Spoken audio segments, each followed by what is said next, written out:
అందులో డౌటే లేదు. రైట్, మళ్ళీ వస్తానండి. ఒకసారి కృష్ణాంజనేయులు గారి దగ్గరికి వెళ్దాం. కృష్ణాంజనేయులు గారు, వైసీపీ క్లెయిమ్స్ చూస్తున్నారా మీరు? వాళ్ళు 2023లో ఫౌండేషన్ స్టోన్ అంట, టాస్క్స్ అన్నీ వైఎస్ జగన్మోహన్ రెడ్డి గారి గవర్నమెంటే పూర్తి చేసిందంట. అన్ని 2019లో చంద్రబాబు నాయుడు గారు వేసిన ఫౌండేషన్ స్టోన్ కూడా చూపిస్తున్నారు, అది ఎందుకు తుప్పల్లో ఉందని. సో వీళ్ళు సోషల్ మీడియాలో ఉన్నంత యాక్టివ్గా జనంలో కూడా ఉంటే పవర్లోనే ఉండేవాళ్ళు కదా. వీళ్ళు ఇవన్నీ ఇప్పుడు ఒక ప్రాజెక్ట్ వచ్చింది సార్, మరి ఎవరు తీసుకొచ్చినా అది మన రాష్ట్రానికి వచ్చింది, మనం స్వాగతించాలి, అభినందించాలి. ఇప్పుడు కూడా ఎందుకండి ఈ ఫాల్స్ క్లెయిమ్స్, ఫాల్స్ ప్రాపగండా?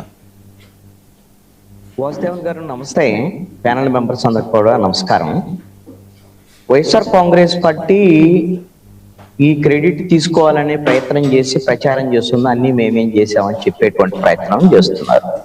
వాళ్ళన్నీ గిన చేసి ఉంటే 2019లో వాళ్ళకి 151 సీట్లు ఇచ్చినటువంటి ప్రజలు ముఖ్యమంత్రిగా జగన్మోహన్ రెడ్డి పనికిరాడు అని, ప్రతిపక్ష హోదా కూడా లేకుండా ఆయన 175కి 175 కావాలి అంటే 11 సీట్లకు పరిమితం చేశారు ప్రజలు. అందుకని ఆంధ్రప్రదేశ్ ప్రజలు జగన్మోహన్ రెడ్డికి ఏ క్రెడిట్ ఇవ్వాలి అనేటువంటి విషయాన్ని నిర్ణయించేశారు. నువ్వు ముఖ్యమంత్రిగా పనికిరావయ్యా, ప్రతిపక్షానికి కూడా పనికిరావు, 11 సీట్లు పరిమితం చేసి పక్కన కూర్చోబెట్టారు. ఇప్పుడు ఎన్ని చెప్పుకున్నా ఉపయోగం లేదు సోషల్ మీడియా ద్వారా. వాస్తవంగా ఇప్పుడు భోగాపురం ఎయిర్పోర్ట్ని వైఎస్ఆర్ కాంగ్రెస్ పార్టీ కట్టడానికి, పూర్తి చేయడానికి వాళ్ళకి అవకాశం ఉన్నటువంటి దాన్ని వాళ్ళు చేజేతులారా వదులుకున్నారు. మీరు గమనించండి, 2019 ఫిబ్రవరిలో అప్పుడు కూటమి ప్రభుత్వం అంటే చంద్రబాబు నాయుడు ముఖ్యమంత్రిగా శంకుస్థాపన చేసిన తర్వాత 2019లో వైఎస్ఆర్ కాంగ్రెస్ పార్టీ అధికారం 5 ఏళ్ల పాటు ఉన్నారు కదా. 3 ఏళ్లు పట్టింది ఇప్పుడు ఈ భోగాపురం ఎయిర్పోర్ట్ కు సంబంధించినటువంటి నిర్మాణం పూర్తవడం. అంటే 2024 ఎన్నికల లోపు పూర్తి చేసి వైఎస్ఆర్ కాంగ్రెస్ పార్టీ మేము ఇది కట్టాము అని వాళ్ళు చెప్పుకోవడానికి అవకాశం ఉన్నటువంటి పరిస్థితి. మరి కానీ ఎందుకు చేయలేదు? కారణం ఏంటి అని అంటే, దీని వెనకాల వాళ్ళకి భోగాపురం ఎయిర్పోర్ట్ నిర్మాణం కన్నా కూడా బ్యాక్గ్రౌండ్ డీల్స్ అనేటువంటిది వాళ్ళకి ఇంపార్టెంట్.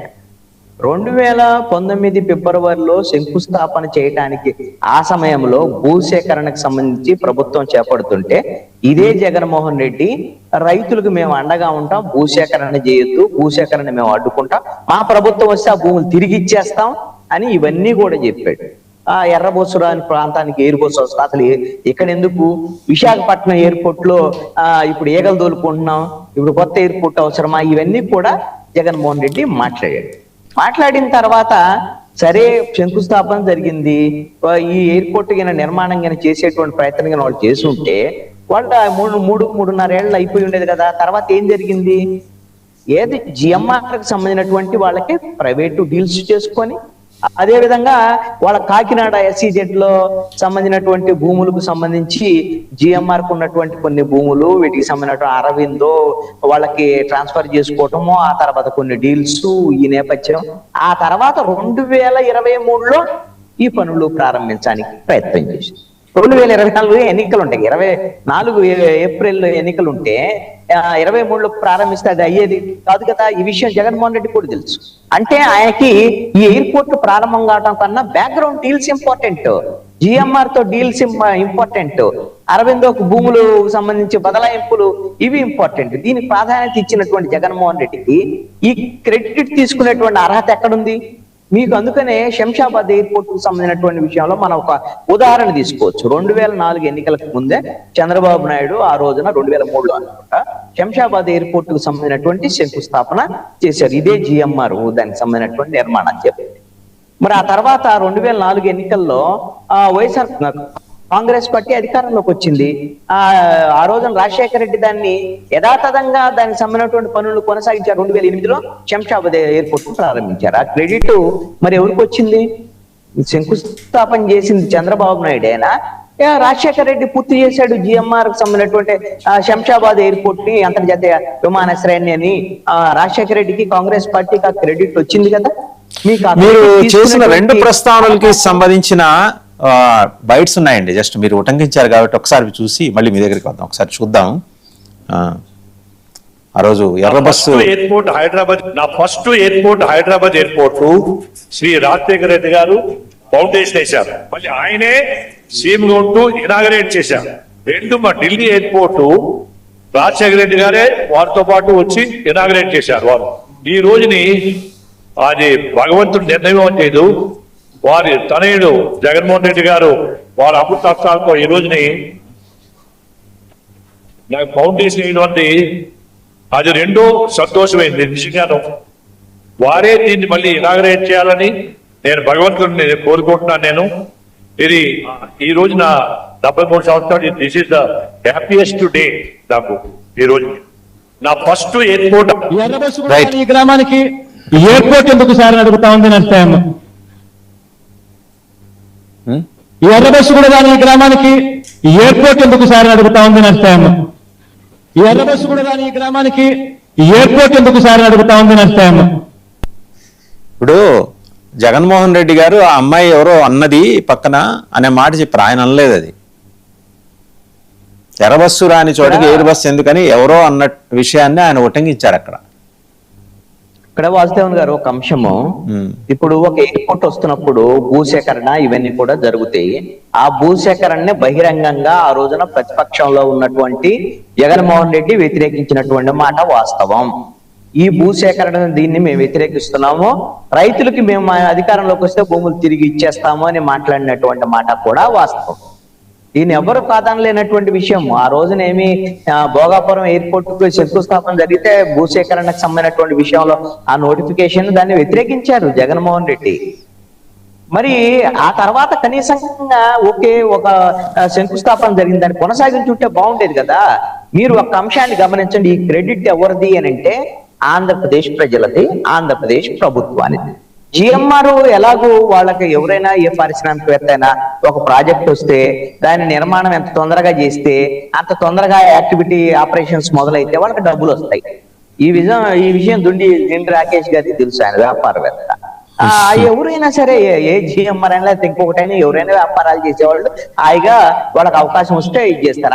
అసలు జిఎంఆర్ కి ఇది ఎలా వచ్చింది, ఈ ప్రాజెక్ట్ ఎలా వచ్చింది, ఇది కూడా చాలా కీలకం అండి. దీని వెనకాల చాలా డ్రామాలు నడిచినాయి. 2019 శంకుస్థాపనకు ముందు ఆ రోజున పౌర విమానయాన శాఖ మంత్రిగా ఉన్నటువంటి అశోక్ గజపతిరాజు సమయంలో ఆ రోజున బిడ్లు దీన్ని ఆహ్వానిస్తే ఆ ఎయిర్పోర్ట్ అథారిటీ ఆఫ్ ఇండియాకి బిడ్ వెళ్ళిన తర్వాత ఏం చేశారు, క్యాన్సిల్ చేసి దాంట్లో ఉన్నటువంటి మొత్తం షరతులు మొత్తాన్ని మార్చేసి జిఎంఆర్ కి బిడ్ వచ్చేటువంటి విధంగా చేసినటువంటి పరిస్థితులు ఉన్నాయి. ఇది అంటే వడ్డించేవాడు మనోడైతే దాని వెనకాల తెర వెనక కావాల్సినటువంటి వ్యవహారాలు చేతులు మారితే ఎవరికైనా మారుతాయి. జిఎంఆర్ కి అవకాశం ఇచ్చారు, ఇచ్చిన తర్వాత ఆయన కట్టుకున్నారు. నేను ఒకటి అడుగుతానండి, ఇది తెలుగుదేశం పార్టీకి సంబంధించినటువంటి వ్యవహారంలో కూడా ఈ క్రెడిట్ ఇప్పుడైతే వాళ్ళు పాపం వైసీపీకి సంబంధించిన ఫెయిల్యూర్ వల్ల వీళ్ళకి క్రెడిట్ వచ్చింది. తెలుగుదేశం వాళ్ళు మొదటి నుంచి చెప్తున్నారు ఈ భోగాపురం ఎయిర్పోర్ట్ సంబంధించినటువంటి విషయం.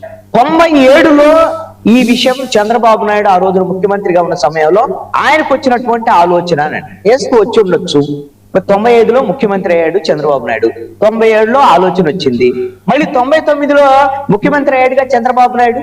ఆ రోజున వాజ్పేయి ప్రధానమంత్రిగా ఉన్నాడు, ఎన్డీఏలో వీళ్ళు ఉన్నారు. కేంద్ర ప్రభుత్వం మళ్ళీ 99 నుంచి 2004 వరకు ఉందిగా. మరి ఏమన్నా మీరేమన్నా దాన్ని ఆచరణ రూపంలో తీసుకురాగలిగారా? లేదు కదా, తీసుకురాలేదు. మరి ఆ తర్వాత కాంగ్రెస్ గవర్నమెంట్ వచ్చి 2014లో ప్రభుత్వం విడిపోయిన తర్వాత, ఆ తర్వాత ప్రభుత్వం రాష్ట్రం విడిపోయిన తర్వాత ఆంధ్రప్రదేశ్ కొత్త రాష్ట్రం మళ్ళీ మీకు అవకాశం ఇచ్చారుగా, చంద్రబాబు నాయుడుకి అవకాశం ఇచ్చారు కొత్త రాష్ట్రంలో.